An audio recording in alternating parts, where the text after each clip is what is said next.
What makes a chef want to play with fire? On today's menu. Across the globe, there's nothing quite like the primal appeal of live fire cooking.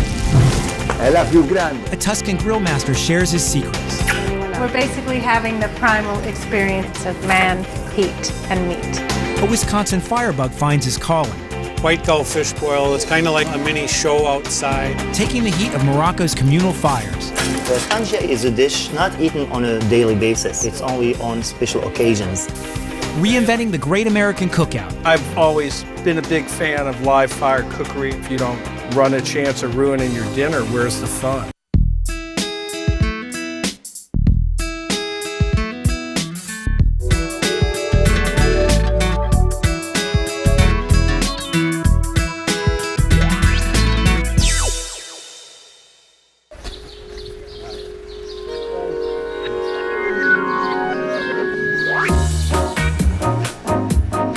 Forse questo gruppo hanno capito to beef or not to beef.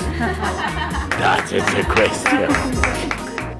Dario Cecchini is arguably the most famous butcher in the world, if not certainly the most famous butcher in Tuscany.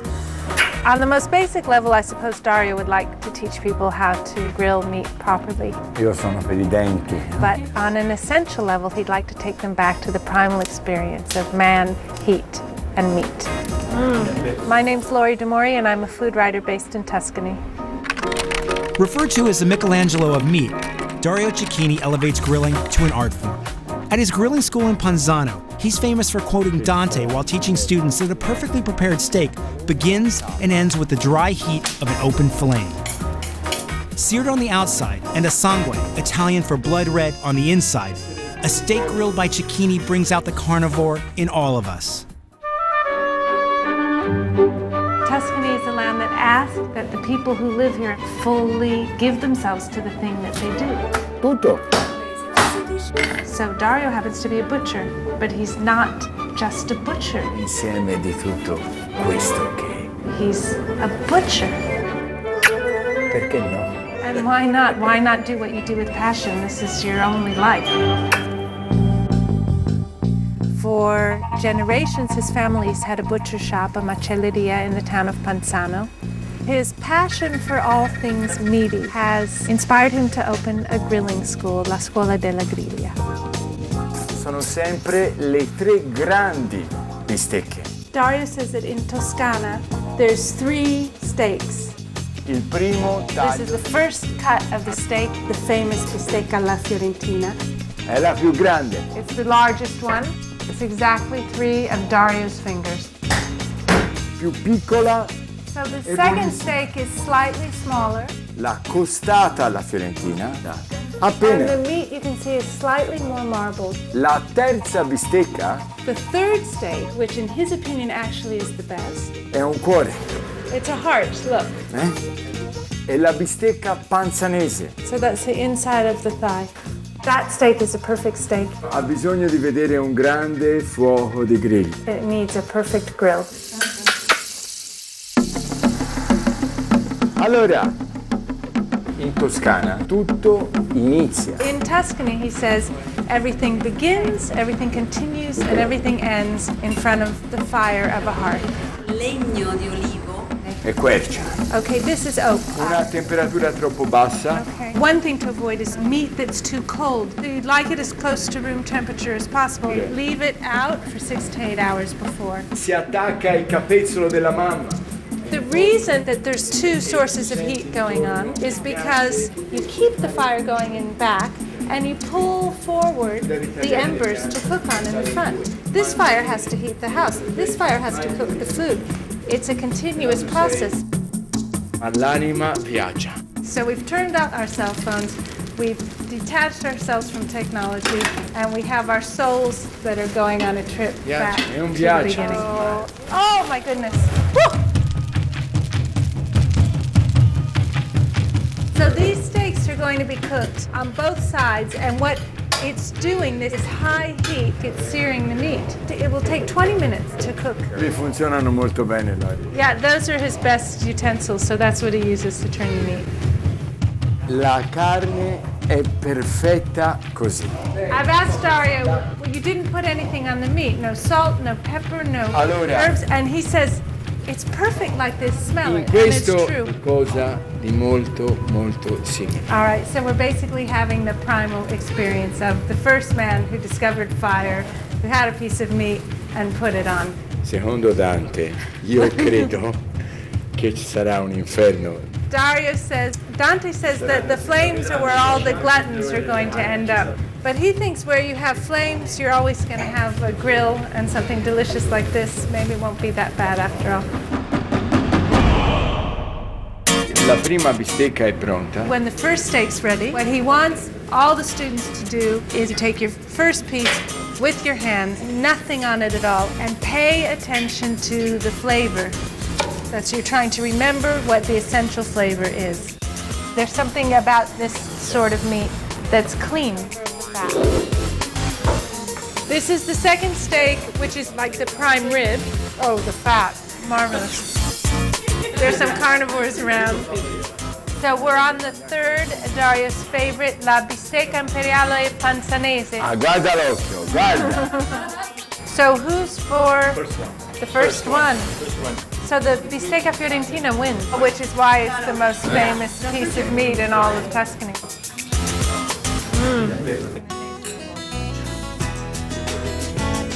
What Dario would like people to do is to actually pay attention and bringing them kind of down to an elemental level, to taste things in their most simple, unadorned fashion, to ask each other, what do you think? What do you think? And having it sort of enter in on some deep level what we know about what things taste like.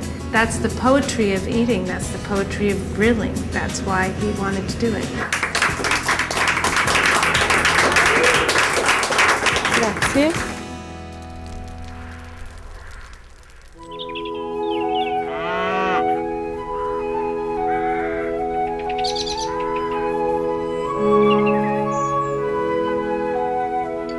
A lot of the people that come up to Door County are coming up, one for the beauty and also for the fish boil.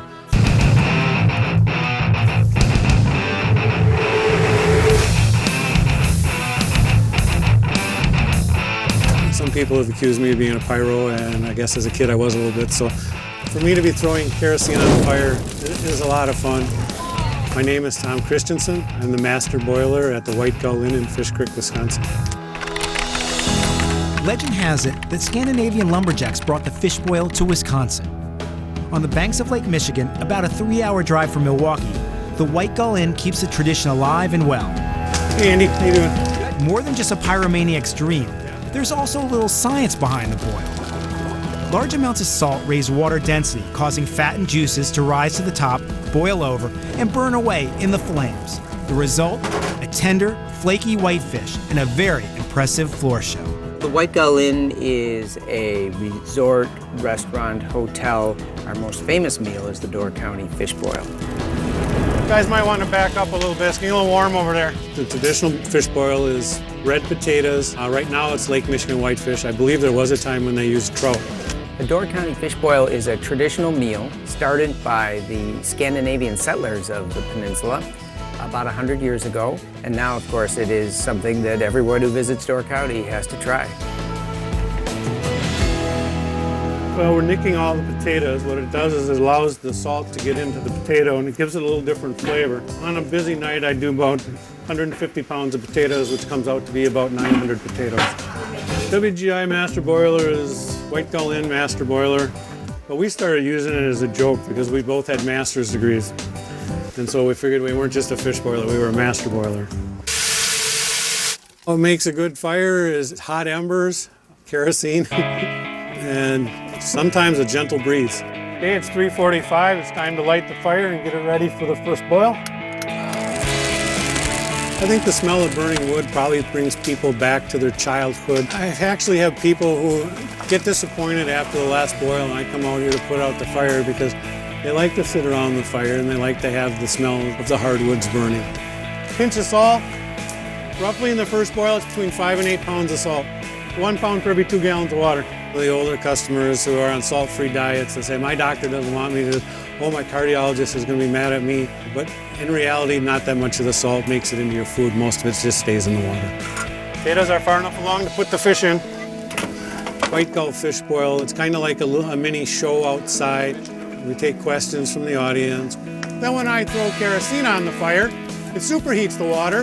The fats and oils that have come to the top then boil over and you have a cleaner tasting fish. Of course, the climax of the fish boil, when there's the big overboil, the big flare-up. Other questions I get are, have you ever been burned? I've never been seriously burned. I've had some hair burn off. I've had what I would call a common sunburn.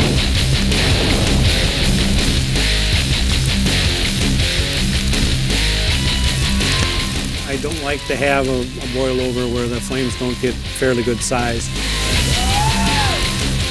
The excitement comes from me by getting the crowd excited. Thank you. The first time somebody sees it, you'll hear things like "Opa," which I never knew what it meant, and just "Oh wow," and little kids say, "Oh, that's cool." Thanks, Andy. I think a lot of people, when they hear the word fish boil, they're a little skeptical. It doesn't really sound that appetizing. And then when they go in and taste it, it's frequently referred to as the poor man's lobster because it's this wonderful, fresh fish with melted butter poured all over it. This is the best fish boil in Door County. Each night for fish boils, we serve between 200 and 250 people.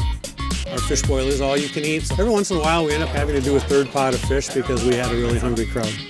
We're gonna give it a little shot of kerosene. My customers a lot of times will tell me, not so much thanks for cooking my meal, but they'll say thanks for the show. And both of those comments, thanks for cooking my meal or thanks for the show, they both mean a lot to me.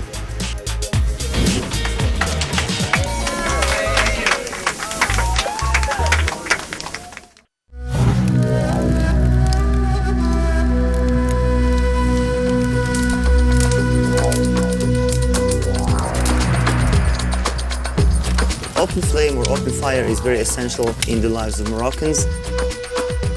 Inside every neighborhood, there's always one hammam, which is the Turkish bath. The fornaci is the place where water is heated for the hammam, and that's where also the tangia is cooked. Tangia is a dish that cooks slowly for a long, long time in a pot that's buried in ashes or ambers. My name is Hamza Bouzouzou, and we are in Marrakesh. Moroccan tangia owes its name to the squat earthenware vessel in which it is cooked. Tangia is customarily prepared only by men who drop off the dish at their local hammam on their way to work.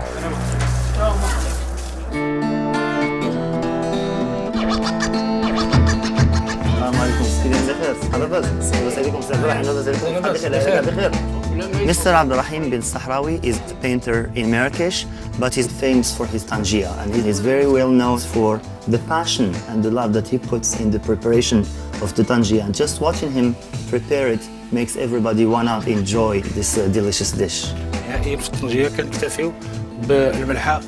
Tangia can be prepared using different kinds of meat. We are actually using beef. Now the meat that's used actually comes from the joints. The bones are nice because we get some fat from them and we also get the marrow from them. Now these are the preserved lemons and that's what gives the meat the really nice flavor. Now cumin and then cooked butter. The cooked butter is actually rancid. Moroccan people love to use because it adds such a strong flavor to it. And then we add 2 cups of water and 1 glass of olive oil. And we add the final touch, the hole to allow the steam to go out. Barakallah fik. Salam alaikum. The tangia is never cooked at home. It has to be taken to a place called Farnaci. Salam alaikum.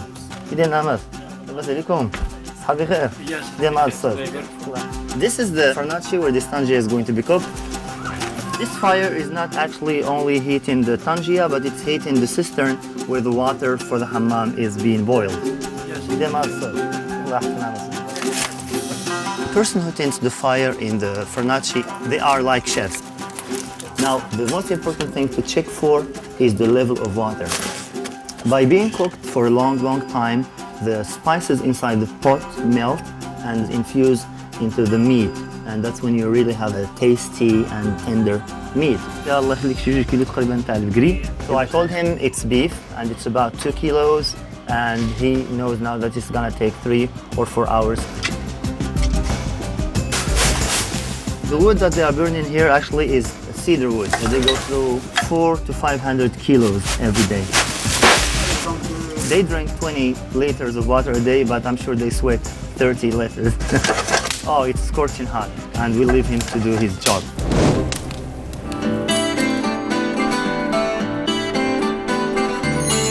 Tangia is a dish that's really typical of Marrakesh. It is a dish that's prepared to be eaten with other people. It's only on special occasions.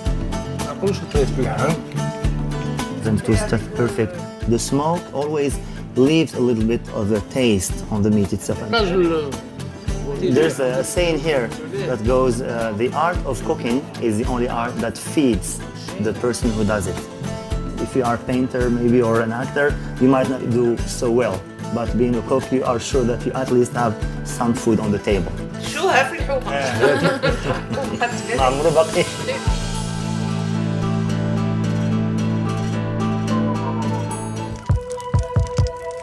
My father was a big griller, and he would measure the wind and look at the barometric pressure, and he always declared, burn it on the outside and raw on the inside. But when I went to culinary school, I actually found out that my father didn't invent grilling, but it was grounded in, traditional French culinary thought. So I've always been fascinated with the technique. What are you doing, chef? I think he wants more fire in here. My name's Chris Schlesinger, and we're at my house in Westport, Mass. on the eve of my 4th of July party. Chris Schlesinger has been in the business of starting fires for over 30 years and is no stranger to the art of grilling. Nice spice to it, guaranteed. With 8 cookbooks to his credit, he is also the chef and owner of the East Coast Grill in Cambridge, Massachusetts. Considered by many as one of the leading experts on live fire cooking, when he throws a party, the whole backyard is ablaze.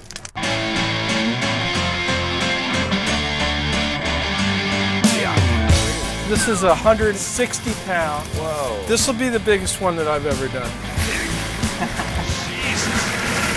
I've always been a big fan of live fire cookery. Yeah. That's huge, to deal with the ambiguities of live fire, and then also to put a whole animal on top of it, to me, is kind of the pantheon of the challenge of cooking. Now the fun begins. All right, ready? Oh yeah. Here we go. There's 2 ways to get this on. We stitch it on. We're going to also clamp it on. It's not easy. All right, bring it up.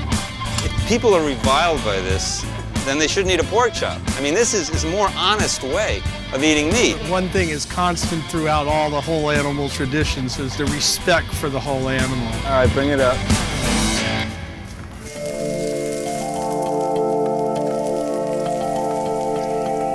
So what do you think, Chris?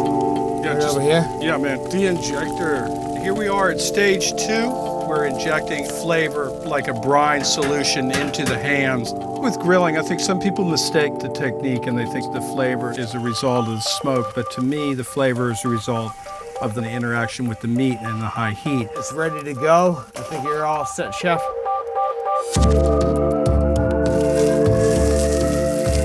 It's moving the motor. You know what I mean? You think we can fix that? When we did it this afternoon, it turned evenly without any flop. Look at the body's torquing. We're concerned that later on there's going to be the pig coming loose and stuff. So several years ago, I caught the pig on fire and it basically exploded. I mean, it's a risky thing. That's kind of the thrill of the grill. It's like if you don't run a chance of ruining your dinner, where's the fun? I remember when I was a little kid and my dad, once a year, they'd have a pig picking. A couple old farmers would come and they'd set up their rig and they'd joke around with me, and then I'd have to go to bed. So at 1:30 in the morning here, and it's going to take 14 hours. And I'd look at them out the window, sitting in their lawn chairs drinking beers. And then I get up the next morning and they were sitting in their lawn chairs drinking beers. And I said, that's something I want to do. That's going to be fun. Cheers.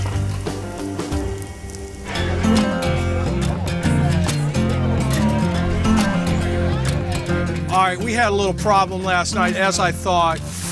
The unveiling, still all one piece. We were a little on level with our grounding, so the motor failed to push the pig around. At about 4:30 this morning, we had ignition. It was quickly put out by the expert cooks and fortunately transferred to the barbecue machine. You know, modern cooking, we use microwaves, and we set the microwave to 2 minutes. We put a chicken in the oven for 350 for 45 minutes. And I always kind of thought grilling was real cooking because you had to make so many different judgments that each fire had its own unique ethos, and the food coming off that fire was unique every time. The human creature gets very excited around an open fire. There are primal elements involved. It's in the nature of the beast. Chris understands this instinctively, and I think it has a powerful effect on how he sees and presents food. So there it is, that's the very rare half rotisserie, half spit roasted, half barbecued pig. First time in the history of culinary arts. That's worth staying up all night for. We have pork appetizer, followed by a pork entree, followed by pork intermezzo, pork dessert. Hey, what's going on, man? I'm a little greasy. Nice to see you. The good fellowship that surrounds food, that's always excited me and always made all the hard work of being a restaurateur worth it. Hi, how are you? Nice to see you. You hungry? And I think for us, as well as other people throughout the world, cooking with fire has always been associated with celebratory, happy times. Right, Bello. Right. I mean, I like fire whether it has something cooking on it or not.